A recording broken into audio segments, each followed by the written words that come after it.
Boredom. The silent pandemic.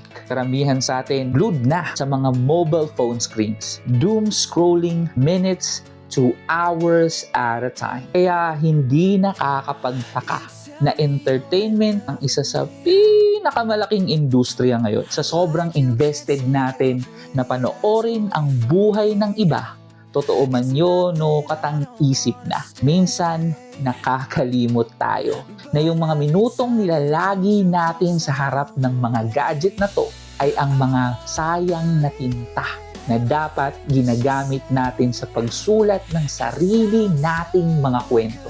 Nakakalibang naman talaga ang social media. Escapism pa nga para sa iba. Takbuhan, palayo sa realidad na minsan masakit na. Pero di ba, mas maganda pa rin bumuo ng mga storya na ikaw ang bida.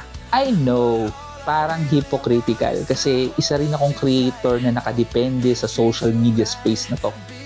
But if I lose a few followers or engagement dahil dito, so be it. Pero this is something personal for me. Kasi a few years back, I was in a very dark place. Scrolling endlessly until I stumbled upon a motovlogger, urging his followers to move.